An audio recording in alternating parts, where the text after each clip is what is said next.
This podcast is sponsored by nobody.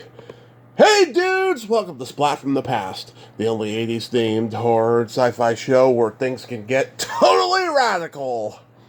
Now today I will be welcoming back the talented, the lovely Carla Christina Contreras. She's coming back on. We are going to nerd out on the entertainment of our youth, and I am so excited. I had her on last year, and we had this very endearing, spiritual bond, and I really enjoyed talking with her, and I'm having her back on. She is very active in SAG-AFTRA over in Memphis, where she's living now, and she was heavily involved in the strike. And I'm going to bring that up as well, and it's going to be a great conversation, and I cannot wait. Hope everyone had a happy Cinco de Mayo. Hope everyone had their burritos or their tacos or their nachos or their taquitos. I certainly didn't have any of that stuff. I had to have pot roast.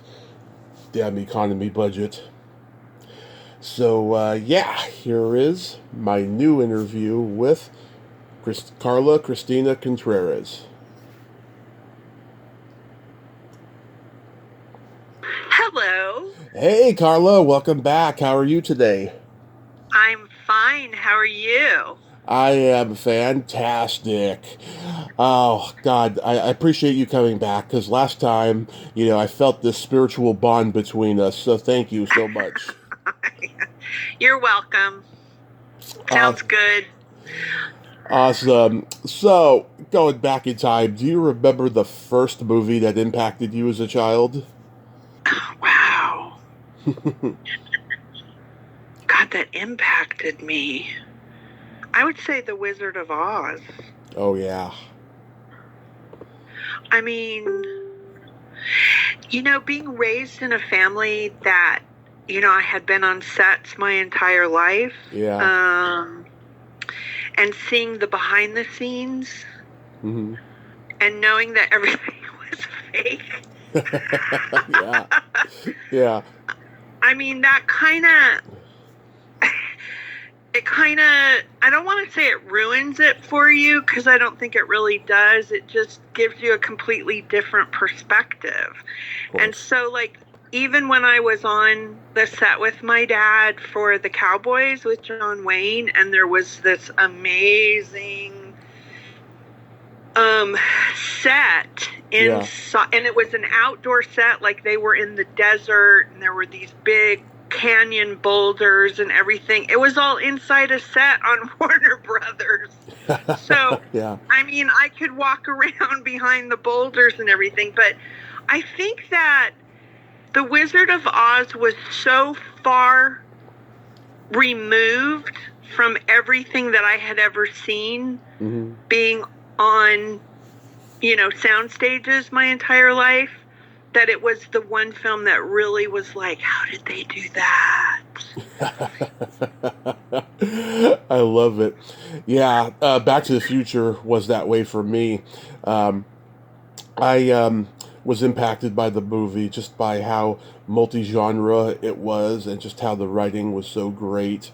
And, I always had that fantasy of going back in time and finding out why my parents are so fucked up and why I'm so fucked up, Ooh, yeah. Wow. Yeah, it's really interesting. My husband, he quotes television shows all the time. He compares life to television shows, and I'll be like, that was a television show. Yeah.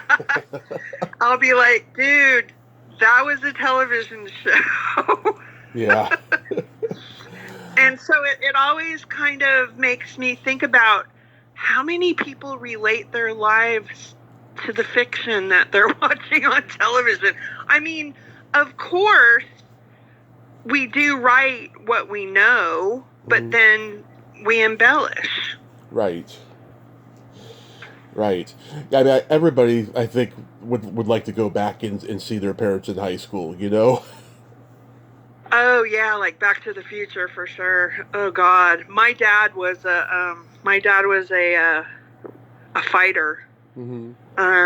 And they used to go get my dad if there was a fight. They'd go get Armando to fight. And I know that even when he was working on different movies, that there were times when he'd get into a fight, my dad. And even in the Army, he was a fighter. He was literally a boxer. Mm-hmm. So, yeah, seeing my dad and my mom. Yeah, I see pictures of my mom because my mom was sent away to a farm at the age of 3 during the Depression. And then she lived on that farm for 10 years in Indiana. And then for her to go back to Chicago at the age of 13 and live a life in a city, Yeah. Oh God. My brother, who comes from a different dad, his grandfather was sold when he was a kid. Him and his brothers were all sold, and they lost touch for many years. But like, yeah, they were pretty much treated like slaves throughout their childhood. Wow. No, I can't imagine that. I mean, all the things that happened to my mother on the farm that she lived on, and those are some pretty sad stories. A lot of sexual abuse. Yeah. So therefore, the way I describe it is the apron string. Have you ever heard that before? The April string. Yeah. No, the apron string that I was attached to with my mother was not very long at all. That woman controlled every move I made and watched everything I did. So it was she's a helicopter parent. Oh my gosh, she was even more she was closer than a helicopter. Yeah, it was. I was definitely. I came up being the child that wanted to please. Yes, I know exactly what that's like, and I was pretty I was pretty guarded in a lot of ways growing up and stuff. Like whenever I wanted to do something, I had never done before, I wanted to try something. My mom, handled it with extra care and wanted me to be supervised with it, so nothing terrible happened. But I wasn't that supervised as a kid. I got away with a lot of shit as a kid. Looking back now, I mean, you have to stop and think, what happened to them that they're so worried about me? Mm-hmm. And it wasn't until I think I was in my, I want to say early 30s when I found out all the shit that happened to my mother on that farm during the Depression and how that changed her life. And then now that I look at her childhood photographs and her body language, the body language in her class photos, and just standing getting her picture taken, you could see this little girl that was so guarded. And now I know why. Yeah. Oh my God. What movie genre did you gravitate toward the most? I love mysteries. Mm-hmm. I love true crime stuff. Yeah. Those are the kind of books that I read. So F. Lee Bailey was like my favorite author, and there was nothing that I read, or back in my early days, we didn't have streaming, so you got what you got, whatever was coming on. But then again, I was really also on Saturdays when I was supposed to be doing my housework. Yeah. I was watching the Three Stooges, and and I could not get enough of the Three Stooges. I mean, that was slapstick, but and then Laurel and Hardy. I Love Lucy, a major Lucille Ball's a major influence on me as an actor. Like even the series that I have going, Incognita's Infamous Adventures, it's a really over-the-top performance that I do in it, but it needed it. That's the type of performance that it required because I played the villain, so... Yeah, me and my dad, we watched the Three Stooges too. That's like our sacred bond. I have every Three Stooges short on DVD. Oh wow, yeah, that's awesome. They were, I mean, I literally spent a lot of time on restriction because I didn't get my housework done because I was too busy watching the Three Stooges every Saturday. And she'd be like, this better be done when I get home. And sure enough, I never got it done because I was sitting there on the ottoman watching the Three Stooges in the den. Yeah, I got into comedy and horror early on and stuff. Were you a Disney kid? I used to watch The Wonderful World of Disney every Sunday night. Oh yeah. And I just loved Tinkerbell. I feel like I wanted to be Tinkerbell. Yeah. You know, I wanted to be able to throw magic dust onto things and make it all better. Yeah. Yeah, my friend Terry, she's obsessed with Tinkerbell. She's been using Tinkerbell as her profile picture since like day one. She just is obsessed with her. Yeah, I mean, I think Pinocchio was the finest achievement ever put to animation. That's my favorite one. Wow. I remember Wow. the first time I went to Disneyland, I was taking pictures with characters and we couldn't find Pinocchio, and I started crying. I was like, I want Pinocchio. That's my guy, you know.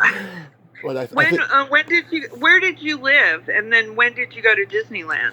Born and raised in San Francisco. I moved to. We went to Disneyland for the first time when I was 6 in 1990, and then a year and a half later, we went a second time. It wasn't as magical the second time, I'll be honest. But at least my dad came this time. He couldn't come the first time. But we may have taken I may have taken a picture with Pinocchio the second time. I don't remember, but I do have a lot of the pictures from the first trip handy.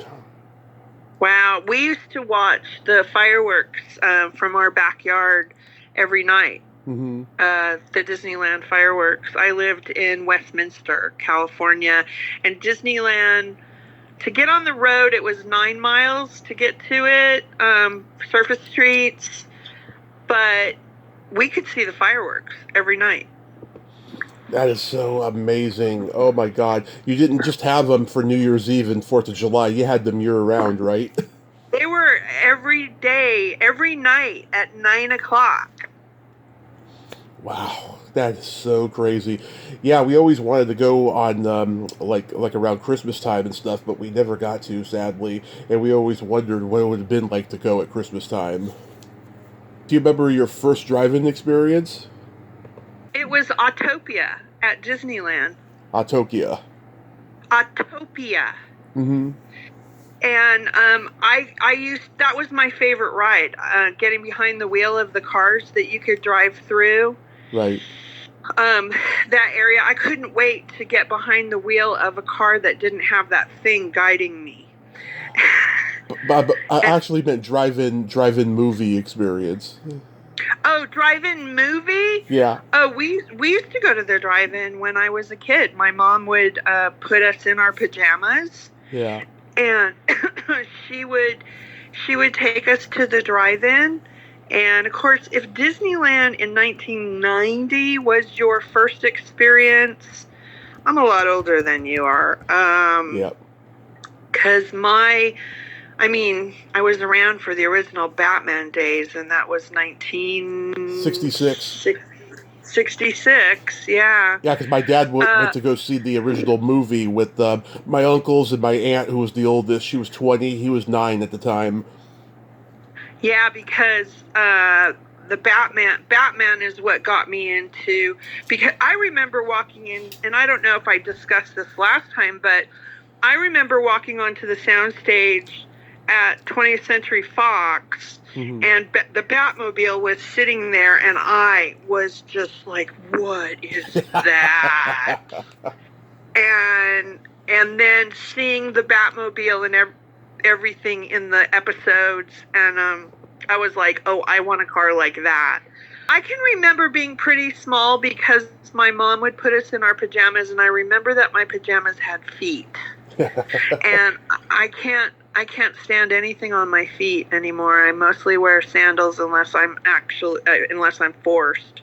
And then so I picture myself, I'm in those pajamas that had snaps at the waist. Everything snapped together so that your shirt wouldn't come untucked. And then she would like make the back seat really comfortable for me, because it was like, I don't think it was per person. I think it was per car, or maybe the young kids were free. And then I remember going to the drive-in when I was a little bit older and I could get out of the car with my sister. And then I remember I always loved to go get a dill pickle. I love it. So it kind of makes your mouth water thinking about it. Yeah, I was 2. My parents took me to see Weird Science and Rambo 2 in 1985, and I kind of remember it. They started taking me to the drive-in regularly, but then they stopped after a while because it got to a point where I was either falling asleep in the back seat or I was getting out of the car and knocking on windshields. Oh yeah, that's not going to go over well at a drive-in movie. No. I remember the first time I saw Charlie Chaplin was at the drive-in. My mom had to go complain about something at the snack bar, and she brought me with her, and there was this poster ad for Bagley's Cookies with Charlie Chaplin on it, and I was like, "Hey, Mommy, I want a cookie just like that man has," and she's like, "You don't get a cookie, I'm mad." Yeah, I remember too thinking how special it was if I could watch the movie from the top of the roof. Yeah. And so Mom would put like a big quilt, not like a quilt like you in the South, but you know, like a cumbersome blanket. And she'd put it up there, and I'd have my pillow, and then I could turn around and look at the stars and listen to the movie. Wow, look at you. You're taking me back. Yeah.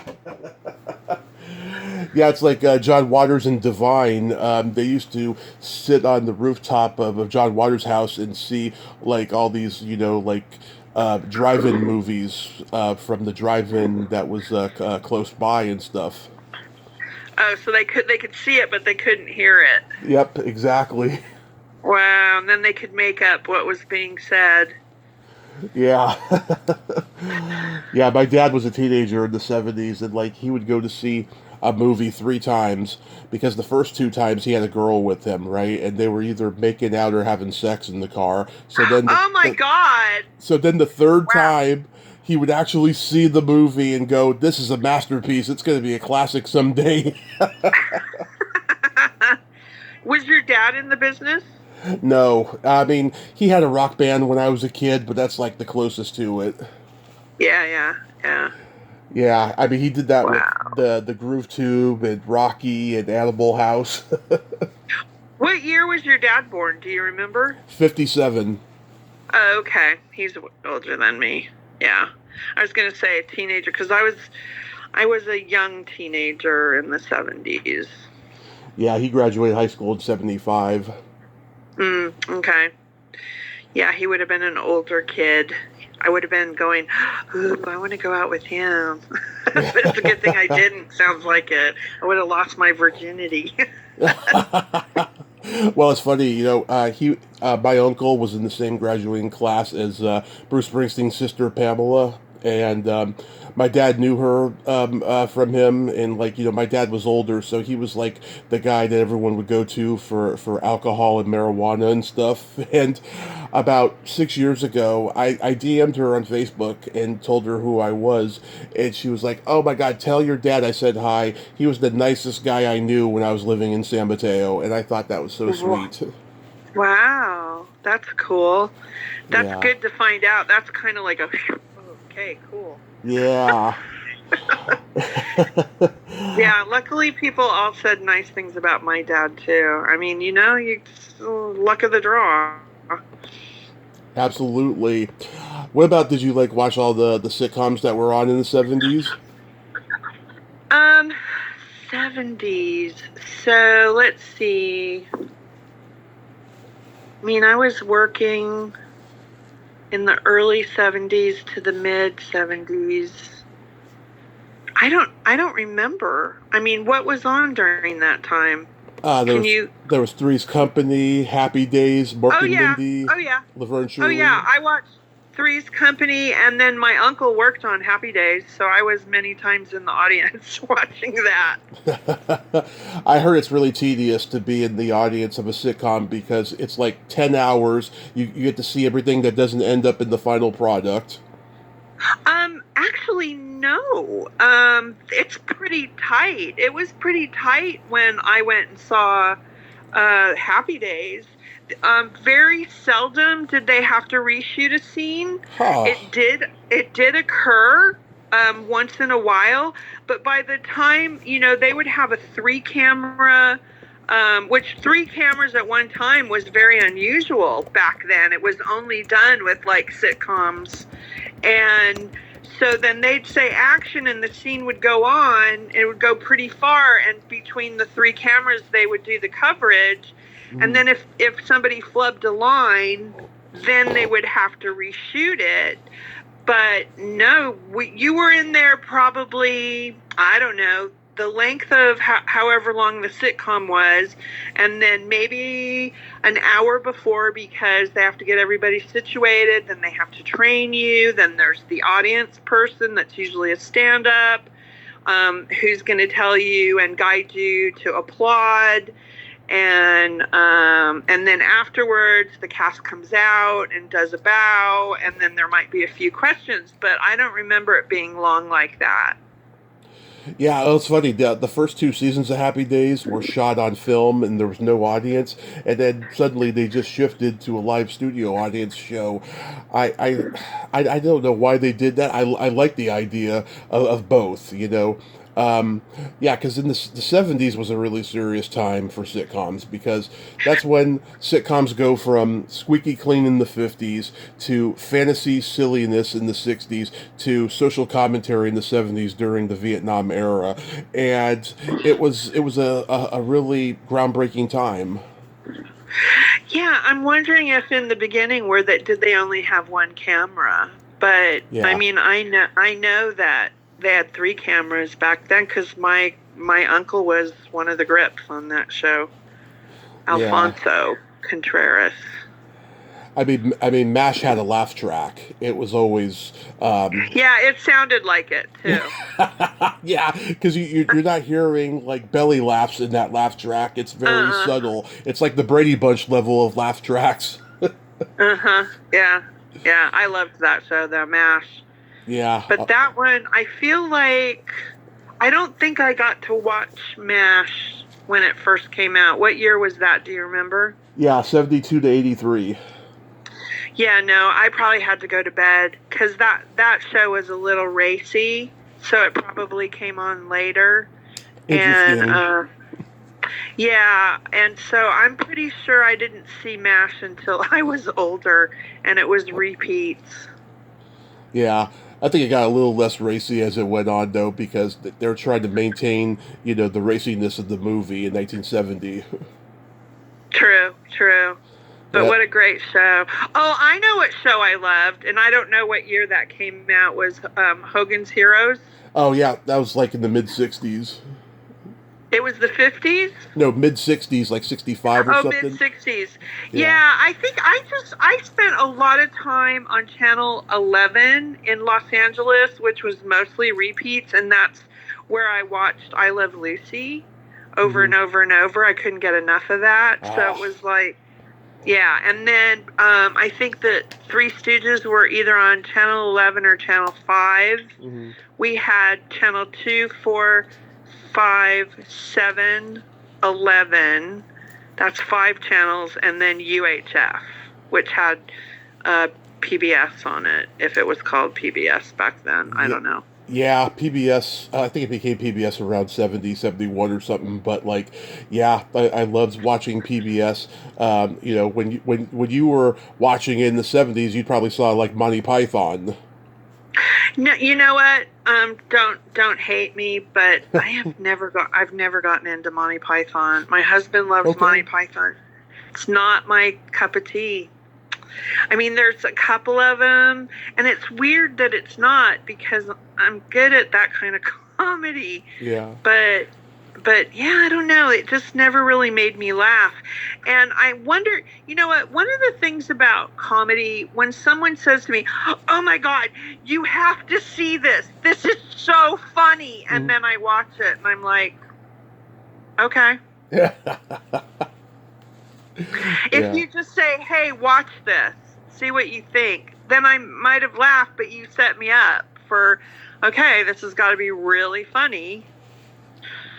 I know that happens to me sometimes. There's certain things that people have recommended to me, and I'm like, this isn't that good. Yeah, but Monty Python, I mean, I know they had a huge audience, and I don't know why I could just never really get into it. Shame on me, I guess. I don't know. How about Benny Hill?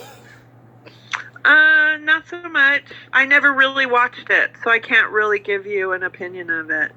That's like, here I live in Nashville, Tennessee now, and I used to be friends with, did you ever watch Hee Haw? I've seen it in recent years, but yeah, it wasn't on when I was a kid, but my dad watched it. See, it was on Channel 5, which was not a main network growing up. So I didn't always watch Channel 5, and I get to Nashville, and I'm on the board of directors of the union, and lo and behold, who's on our board but the Hager twins. And so it's like, I'm like, they're famous and everything, and I'm like, what are they famous for? And it was like, they were on Hee Haw, and they were two really funny guys, and I loved them, but I loved them for them, not their performances, because I didn't know anything about it. The other, what other show I did love was Laugh-In. Loved Laugh-In. That was a huge staple in my house until Nick at Night stopped playing it. Oh, okay, yeah, I watched it when it was brand new. Yeah. I love it. And then I probably had to go to bed right afterwards. Goldie Hawn. I remember Goldie Hawn and Joanne Worley. Oh, she just turned me down for an interview. Who? Goldie Hawn or Joanne Worley? Really? Yeah. Her, and I remember I reached out to Ruth Buzzy in the beginning when I first started, and she turned me down as well, but she was very, very sweet to me. Huh. Well, that's too bad. Yeah. Lo and behold. I mean, oh well. But you got Carla Christina, so. But I love Laugh-In though. And the funny thing is, people look at it as this countercultural kind of a show. It was very conservative driven for its time. Rowan and Martin were conservative. That's why they had Richard Nixon on there, and they say that that they influenced his election and all of that stuff. But back then, you could coexist as a Democrat or a Republican and be creative and stuff, which is very difficult today. Oh my God, I didn't find out. I had no idea. Politics was not a big deal in my household growing up. Yeah. I knew that my mom, she would tell me that she was an independent. Yeah. And then she told me what her drop dead issues were, or issue, which was women's rights. And so she raised me with that. My father was the quiet man, and it wasn't until, I'm going to say I had to have been in my 40s when I found out, either late 30s or early 40s when I found out what party my dad was. And he was a Republican, and I was shocked, because he was in the entertainment industry. I'm shocked when I find out any Latino's Republican, quite frankly. Yeah, same. Yeah. And then he would tell me who else were Republicans, who he respected in the industry, like John Wayne, and he knew John Wayne. But that wasn't why he was a Republican. Yeah, I totally agree with you on that. I don't get why. Well, especially today. Yeah, there was this older Latino man I knew in my hometown. I used to see him on the bus like all the time, and he was very opinionated, and he's always talking to just about anybody that comes his way. And he said that he turned Republican after Bobby Kennedy was shot and everything. I thought that was very interesting hearing that, because I found out a lot of people from the old days turned Republican after Bobby Kennedy was shot. Now that I think about it, I wonder if it's the Catholicism because the religion is much more conservative, like Mm-hmm. conservative values in a sense. But to me, I don't know. It's weird. I mean, I'm an independent, I'll be honest. Mm-hmm. That's the way mom raised me. She's like, think for yourself. You can vote any way you want to. You don't have to just stick to one side. And I'm like, I like that idea. Yeah. So, yeah, I've voted both parties in my lifetime. And I'll admit, my first vote was for Ronald Reagan. I mean, he was an actor. Yeah. Although I was a little confused that an actor was running for president.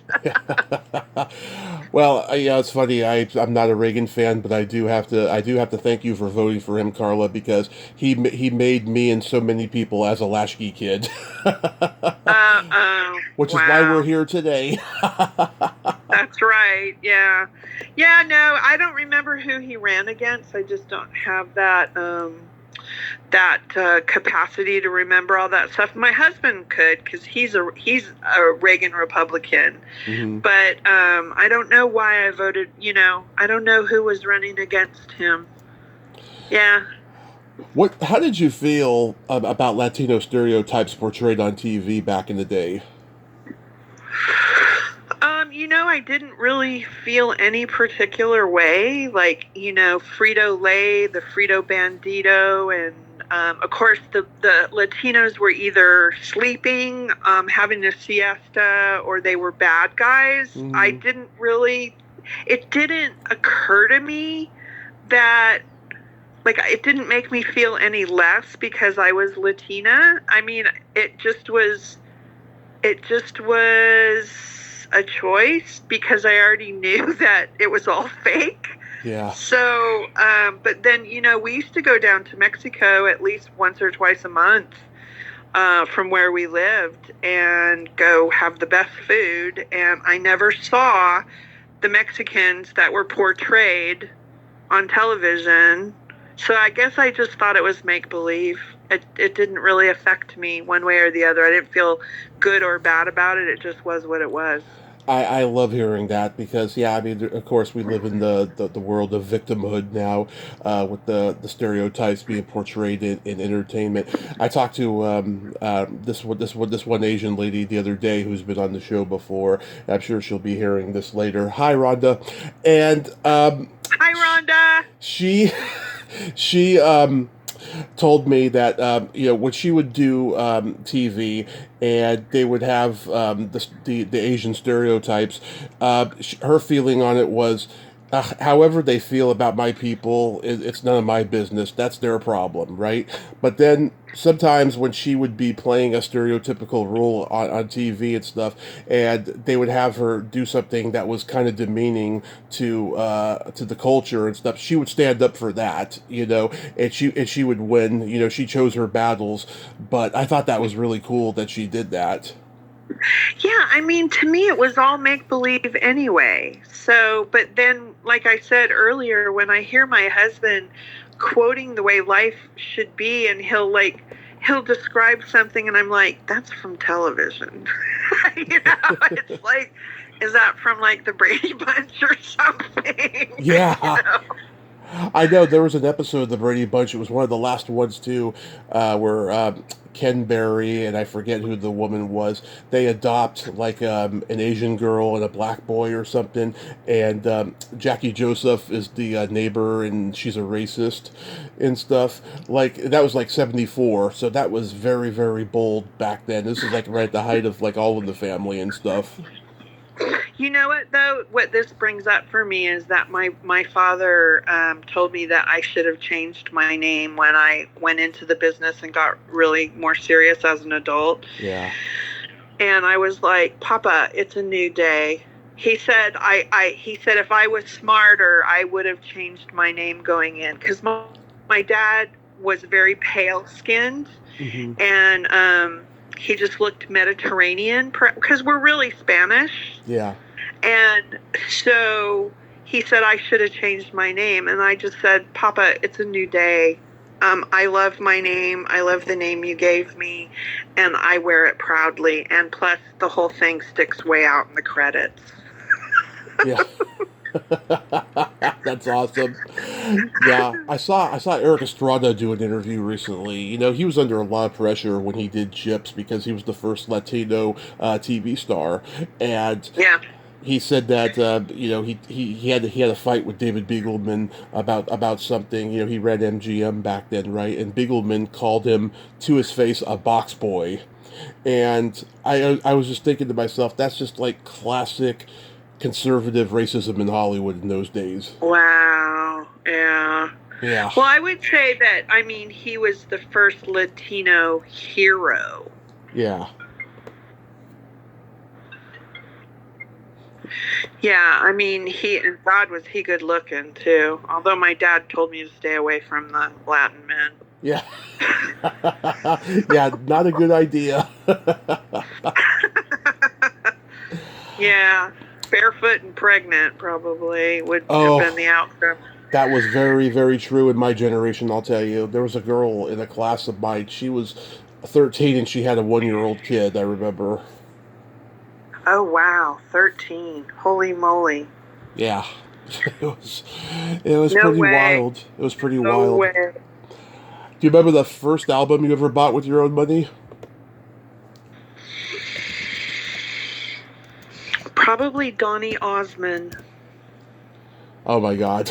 I told you I'm a lot older than you.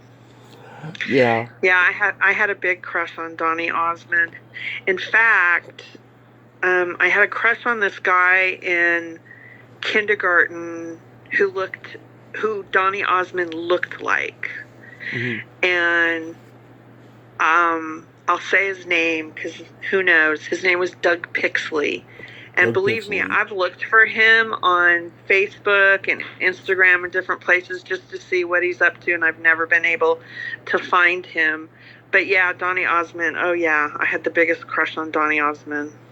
Oh, that's wonderful. Did you watch the variety And they show? call it puppy love. Yeah, oh Yeah, god. he was. Yeah. That's Paul Anka did that in the 50s. Oh, was it? Because Donny Osmond did it. Yeah, his version was just as big, if not bigger, when he did it. Wow, I didn't know that. Yep. How this business repeats itself, huh? Oh yeah. I'm sure you remember when Grand Funk did the Locomotion. Of course, that was in '63 or '4. Little Eva. I do. Yeah. When was it a replay? Yeah, Little Eva did the song in 1963 or '4. It was a Goffin and King song. Oh, wow. Yeah. Yeah, we just don't realize when we see the new one that it's not the first one. Yeah, I was an MTV kid, so like I got a Phil Collins album and a Poison album when I was 8 with my own birthday money, and my mom and dad had vinyl records, a big old box. They had everything from the Beatles to the Stones to Johnny Cash live at Folsom Prison and Captain Beefheart's Trout Mask replica and lots of stuff that was really good. Ooh, they have some good music. Yeah, there's nothing like that stinky, musky smell of vinyl. It's so intoxicating. See, whereas my household, my mom moved to LA from Chicago to become a singer. I just found out recently that my mom wanted to be an actress. Mm-hmm. When I was in LA for negotiations, I met her best friend who's still alive. She's 90, and she told me that my mom wanted to be an actress. And I was like, what? I knew that my mom was a singer, and then my mom ended up losing her voice because of a surgery gone wrong with a goiter. And I just completely lost my train of thought. It was in accordance with what you had just said. Yeah. Do you remember your first concert? I think it was either ZZ Top Mm-hmm. Great. or the Charlie Daniels Band. Yeah, my dad's a big Charlie Daniels fan. I think it was we used to go to the Irvine Amphitheater right there next to Lion Country Safari. Mm-hmm. in Irvine. It was an outdoor theater, and that's right around the time, I think maybe one of my first dates was ZZ Top. And I couldn't get over how much noise three guys could make. Yeah. I love ZZ Top. They're so cool. I almost saw them about 12 years ago. They were playing at the Sleep Train Pavilion in the Bay Area with the Cult. Wow. Yeah, I saw them twice. And then I also saw Jackson Browne at that same, and I loved Jackson Browne. Yeah, Jackson But Browne's I'm great. thinking ZZ Top was probably my first concert. Or, hold on. My memory is being jarred.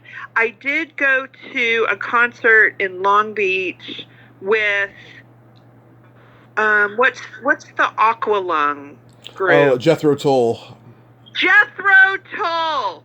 I was still in high school, and this one water polo player I had the biggest crush on, but he liked me, but not that way. I went with him to that, and people were smoking so much pot in that auditorium that I got a contact high and fell asleep. That's funny. Yeah. Oh, that's hilarious. I remember that's the first time I ever saw what was called a tie stick. Mm-hmm. Because they were like passing it around, and I was like, I didn't even know. I had never been around marijuana before. That was like my first introduction, and I'm like, well, I fell asleep and I didn't even have anything. That's hilarious. Yeah, I had a couple first concerts. I mean, I went to see Steppenwolf at the county fair, and like John Kay was the only original member, and it was okay because he's very funny and charismatic.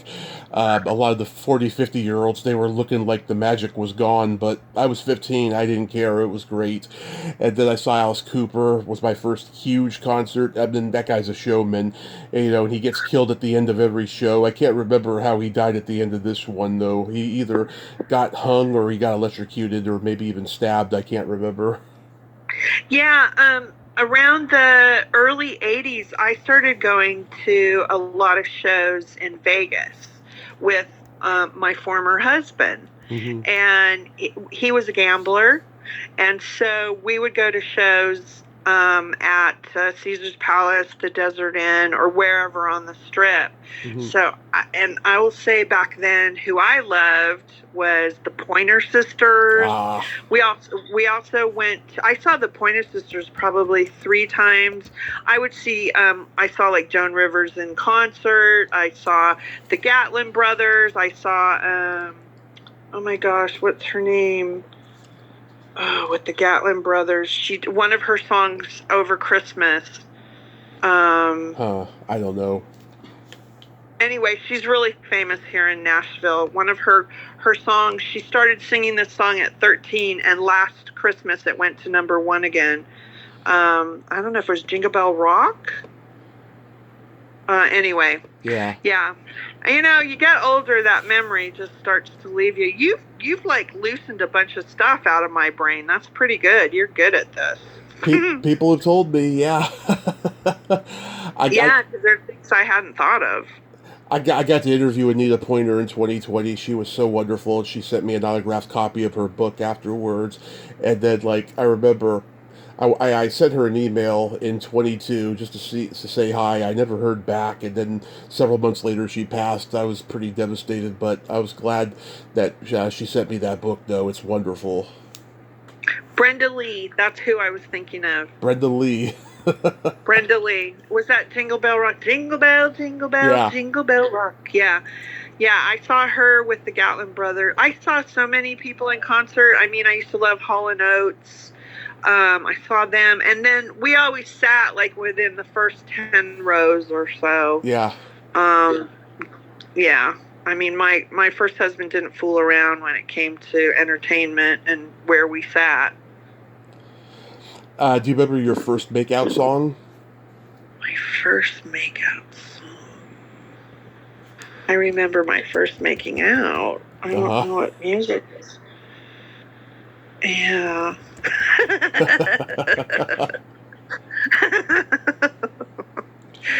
Oh my goodness. Wow. That's crazy. Look at you. Holy goodness. My first was Janet Jackson's Love Will Never Do Without You. And I was 12 at the time.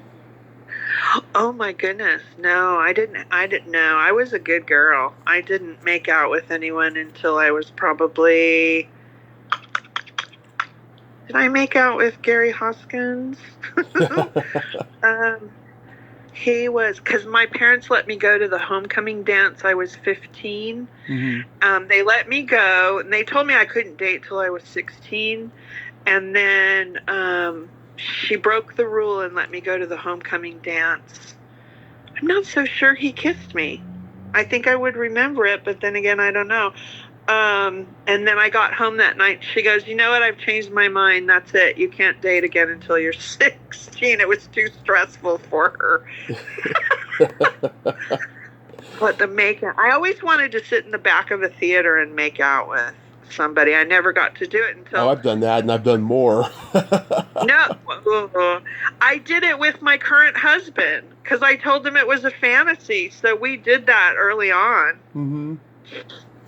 Oh, Yeah, I've done most of the fantasies with my current husband. that is so awesome. How I about? mean, that's weird. His current husband, he's my husband. Mm-hmm. Since I've had another one. So. Yeah, the first one probably wasn't as fun, probably, and adventurous. He was actually, but just different. We just grew apart. We're still friends. I think that's, the best way. That's good. That's good. Do you remember the first time, whether it was intentional or by accident, you saw porn? I think now, was Playboy magazine considered porn? Yeah. Well, yeah. I mean, of course. I mean, naked bodies. I would say it was intentional. No, it might not have been intentional because I think it was my first brother-in-law. I think I found it in the closet in their apartment. Now that I think of it, it was not intentional. Yeah. And that was like pretty shocking to me because remember that apron string was pretty short. That woman she kept me down. Yeah, I remember being 7 years old. So Oh my gosh. I took I took a couple vacations when I was 7 that my dad couldn't go to because he had to work. The second one, not the Disneyland one, but the second one, it was visiting my grandparents, my brother's grandparents. They're like my grandparents too. So I come back and there's this generic naked magazine on my dad's bed, and I just took a look at the cover and then threw it down in fear that I was going to be caught. I just ran away from it.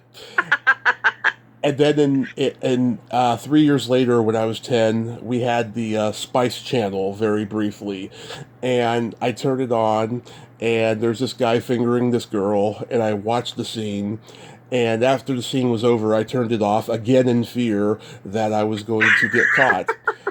So then 2 years later, with that makeout situation that I just made reference to, right? I copied what I saw. Now I don't know. Of course you did. Yeah, so I don't know the name of that movie, but I thank it for helping me. Wow.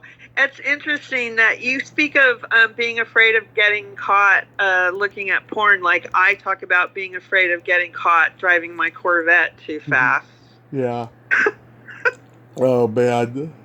Yeah, I mean, when I look back on all that stuff now, I look at, my sex addiction and I look at my dad's, I guess it's genetic, as they say. Well, I happen to know someone with, I think, a possible sex addiction, and they too were introduced at a very young age. Mm-hmm. That could very well have something to do with it. Did you ever listen to those sex podcast episodes I sent you? No, I didn't. I'm not so sure that they made it to me. Yeah, after we did our first interview, I sent them to you. I forgot. Yeah. Maybe that's a good thing. Oh, they're pretty funny. They're pretty funny. Okay, send them again. I will. This time I'm ready for it. I need a good laugh if they're pretty funny. Yeah. But you know what I said earlier? Oh, this is so funny. You have to see it. Yeah. So how's the world of intimacy coaching? Well, it's been pretty quiet because we haven't completely, come back from strike. Mm-hmm. I mean, we're back, but the business is still making its way to full throttle. And my mentors up in Canada, who I've studied with to get my certification, they've been pretty slow. And so, yeah, I am chomping at the bit to get working with intimacy coordinating. And I've been reading a lot of articles, and today I was walking outside and thinking, you know what? I got to get my kit all back together again, get it ready to go. Maybe that's what I need to do, is get my kit all ready, and boom, maybe a job will appear. Yeah, that's so awesome. But you know what I think? I think that the timing is everything, and I'll be honest, I really am looking forward to when SAG-AFTRA brings intimacy coordinators under our umbrella, because that's really going to make a huge difference. And I was watching Baby Reindeer this weekend. Yes, we got to talk about that, because that was very much my life, I'll tell you. You said that. You made a comment on my Facebook page. I'm sorry to hear that, because that guy's life was pretty traumatic. Yeah, I did stand up, and I was not very good. I didn't bomb quite as bad as he did, but I bombed an awful lot. But I had some good nights as well. Stand-up's a very tough life. I did stand up for a very short stint, and I say that's the hardest thing I ever did. Yeah, it's pretty difficult. You probably did it, during the comedy boom of the '80s, when it was so cool, and there were actors trying to get into stand up for a back door. No, I did it in the '90s. Oh, okay. The late '90s. Yeah, I did it here in Nashville. Okay. Yeah, the stand-up comedy thing hit close to home with me. The sex addiction, the masturbation addiction, the codependency. I've been stalked, but not as bad. Just things like that. Yeah. It was just... Yeah, I've been stalked as well, and in fact, yeah, I think a lot of that has to do with I know it does, with the weight that I've gained, because my body goes into protection mode. I keep telling it, I'm okay, I've worked on it, leave me alone, go away. But there were things about that movie that I thought, wow, I didn't have it that bad. And I've heard from certain people that this woman that he wrote about is... I haven't read any of the stuff that other people are talking about on my Facebook page. It's, I went on her Facebook profile, and she's just obsessed. Like, every 5 minutes she's writing about him. Every 5 minutes. Really? Yeah. Oh, you'll send me a link. I will. You would think... Yeah, that was a interesting show. And, again, we write what we know. Mm-hmm. But the fact that it's so fresh. I mean, as they call it, I'm a Me Too survivor, Hollywood. Yes. Happened to me in I remember LA. you told me that story. Yeah. Yeah. And, it's just amazing how hard this business is, and the things that we say yes to, even though, you're young and stupid, and you think, okay, maybe just this one time, or the things you say no to that still happen, like what happened to him. This is a really hard business. And when I see someone succeed, I'm really happy for them. Yeah. I just wish it would happen for me. I mean, I've had some success, just not as much as I had hoped for. And I know that's most of the people I know. Absolutely. And I mean, God, that series. I mean, I wonder if there's going to be a sequel series because it looks like there's something unresolved there. Definitely. Did it say limited series? It probably is a limited series, but who knows? That might change. Right, right. Because Big Little Lies was supposed to be a limited series, and then they went and did more. So you never know. So yeah, I mean, when the strike happened, oh my God, I didn't think it was ever going to end. It was insane. But what was it like over there in Nashville? Well, I was in LA because I was on the negotiating committee. Oh, okay. So I was in LA off and on, depending on how negotiations were going.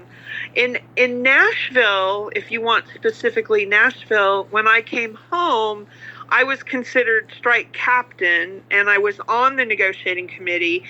So, and then my executive director here for SAG-AFTRA said, "Okay, they need a point person for media, and you're it." Because I was on the negotiating committee, and then they trained us for media so that we could talk. It took a little bit, but they put us through training. So then I was doing all of these different talk shows locally. I was on NPR in Nashville, the public radio, several times, but we didn't have a specific place to strike. We could only hold rallies, and then we were in the parade, the Labor Day parade. We happened to be on strike, so that made it, we were in that parade downtown Nashville, which was a lot of fun. I wish we'd have had more members who went, but the ones who went really made a difference. So it was kind of quiet in Nashville because by law, there was no place for us that we could strike because there was no specific employer. How was it up in San Francisco? I have no idea. I heard very little about it. Oh, okay.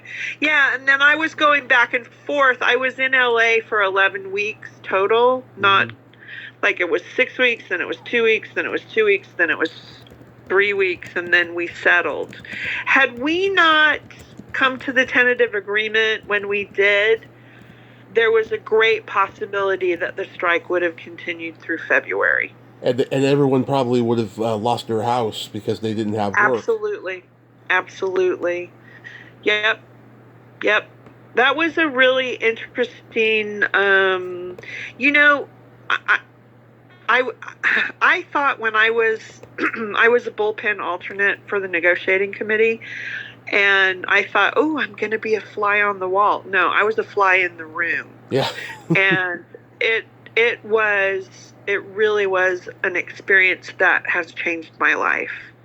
And to watch what our fellow members were doing for the membership, and we didn't get paid, we did the work, we volunteered, and we had been working on getting the negotiations put in place we started in January, and then we started negotiating in June, and then we didn't finish until October, and then we had to get membership to ratify it.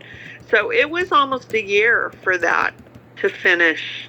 And we were really lucky that it ratified, because going back to the table, we would have not returned with as much strength. Yeah. As we did with a strike authorization. I know it's probably the most groundbreaking strike that's ever been in the entertainment industry.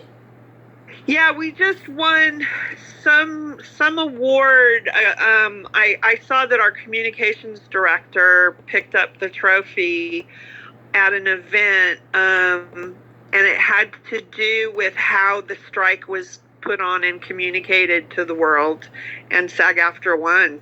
I mean, Nice. all of those, the signs that we carried, and just the way it was organized. And there were so many of our staff in New York.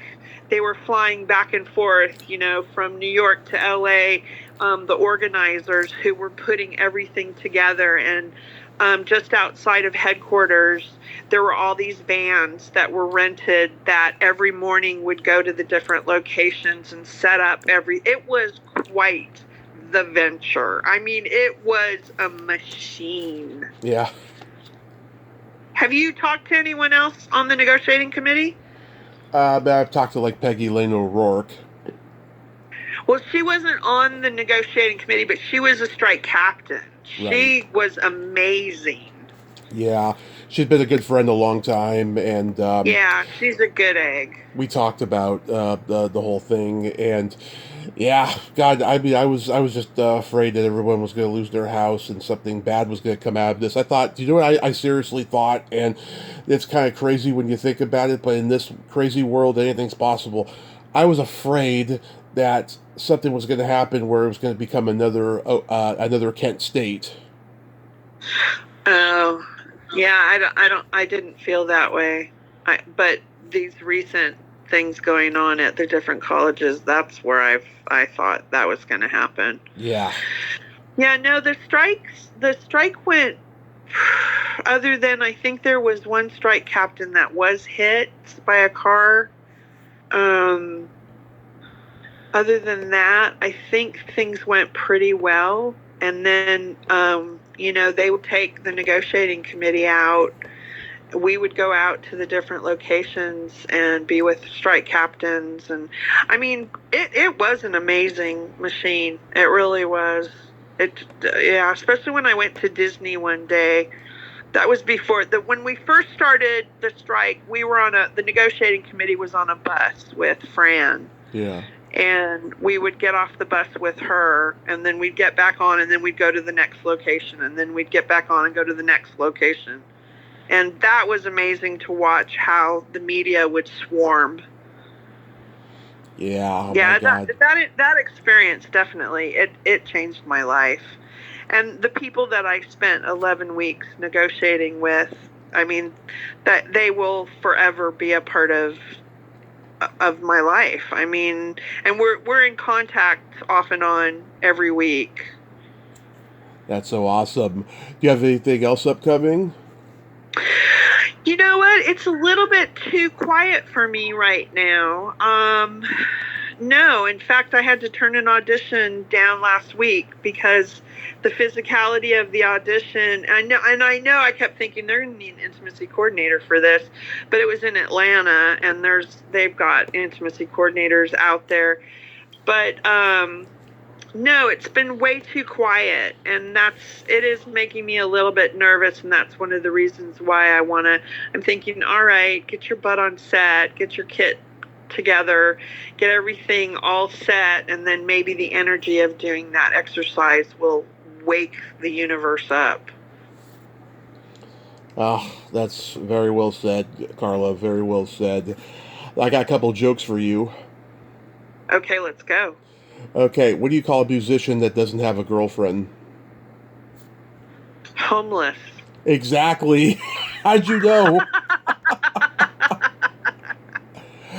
You knew that one already? Doesn't it make sense? It does. It does. What kind of meat does a priest eat on Friday? Oh God, is this a dirty joke? It's a pun.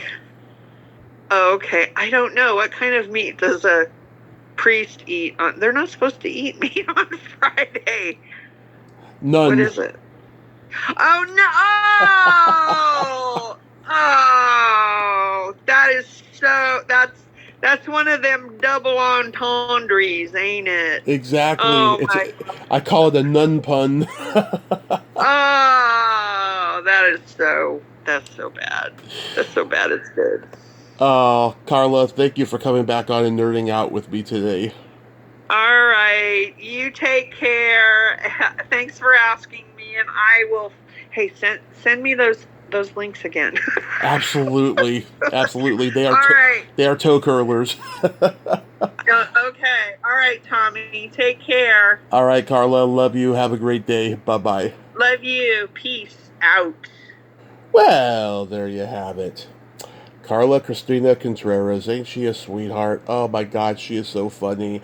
Has a great sense of humor. I love her laugh and her voice. She has really adapted a Southern accent since living in Nashville. It is just so wonderful.